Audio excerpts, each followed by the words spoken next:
All right, let's get right into this because it's a really fascinating corporate mystery. You've got a company that's at the absolute top of its game, a market leader just firing on all cylinders. And yet, its stock price takes this major nosedive. Today, we're going to unpack the Eli Lilly paradox. And this right here is the core question we're tackling. On August 7th, Eli Lilly comes out with some truly fantastic financial news. So what does the market do? It sends the stock plunging 14%. It doesn't seem to make any sense. So what on earth happened here? To really get this paradox, you first got to look at all the stuff that went right. And trust me, there was a lot of good news. The company's performance was, by pretty much any measure, absolutely record-breaking. First up, revenue. I mean, look at this. A staggering 38% jump in just one quarter. And how they did it is what's really key here. This wasn't because they jacked up prices. Nope. It was from a massive increase in actual sales volume for their blockbuster weight loss drugs, Zepbound and Mounjaro. Demand was just through the roof, and Lilly was delivering. So that 38% growth, it translates into this massive number, $15.6 billion in revenue for one quarter. Now, to put that in perspective, that's the kind of money that fuels a company's dominance for years, funding huge R&D projects and new factories. We're not just talking strong here. This is a company that's absolutely formidable. Wow. Now this is a number that really makes financial analysts sit up straight. An 84% gross profit margin. And this just brilliantly shows the power of their products. Think about that. Even with dropping prices a little bit to sell more, they're still making a phenomenal profit on every single sale. And this wasn't just about how great the last quarter was.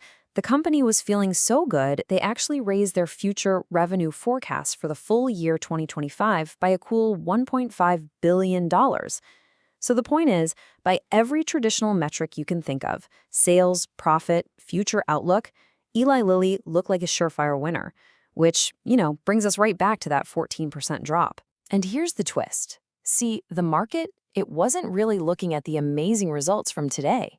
Nah, it was laser focused on one specific piece of news about tomorrow.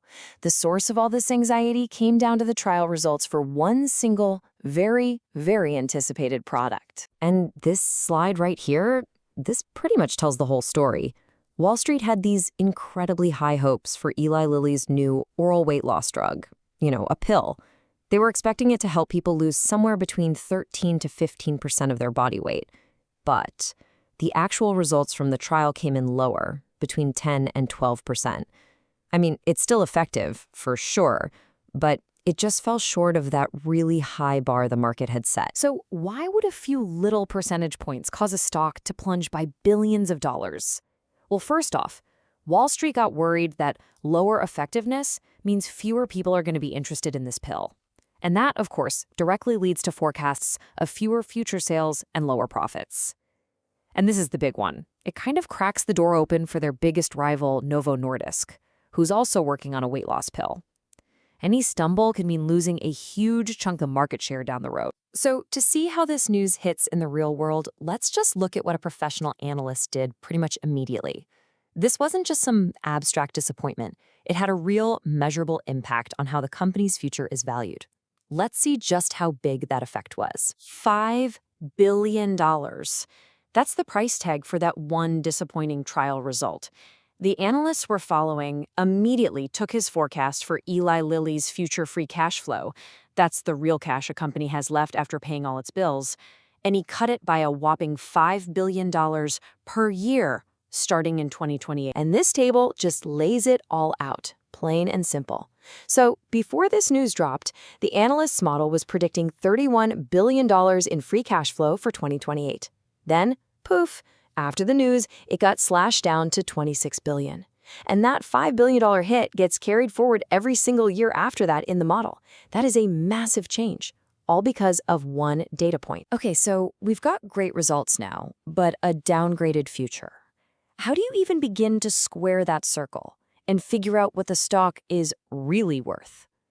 This is where the valuation verdict comes in, and it involves a pretty important financial idea. All right, before we get to the final number, we got to talk about something called beta. Now, in simple terms, beta is just a way to measure how risky or volatile a stock is compared to the overall market. If a stock has a beta of 1, it moves with the market. But a beta below 1, like Eli Lilly's, means it's seen as less volatile, and because of that, less risky. And get this, Eli Lilly's beta is super low, just 0.44. You know, historically, healthcare stocks just tend to be less tied to the big ups and downs of the economy. People need their medicine, whether we're in a boom or a bust. This low beta is a huge factor in the analyst's model because it means those future cash flows, even the newly lowered ones, are considered more certain, and so they're discounted at a lower rate. All right, so after all that panic, the 14% sell-off, the dust settles, and the stock price is sitting right here, $641 a share. That's the price, that's the story the market was telling on that day. But then you look at what the analyst's model spits out. Even after that huge $5 billion downgrade, $1,235. I mean, look at that. The gap between what the market is saying and what the valuation model says, it's just massive. So, what's the final call? The analyst we've been following, Park of Tivizian, he basically asks the question himself. After all this drama, the downgrade, the market panic, is it still a top stock? He says, quote, "Do I still think Eli Lilly is one of the best 7 stocks to buy right now? The answer is yes." In his view, the long-term value is so great that it far outweighs the current price, even with that disappointing news. And that leaves us with the big question for any of us looking at the market. A stock's price is a story, and it's being told every single second of the trading day. But which story is it telling? Is it the one about a short-term, knee-jerk reaction to a single piece of news? Or is it reflecting the true, long-term value of the business? In Eli Lilly's case, the market and the model are telling 2 very, very different stories.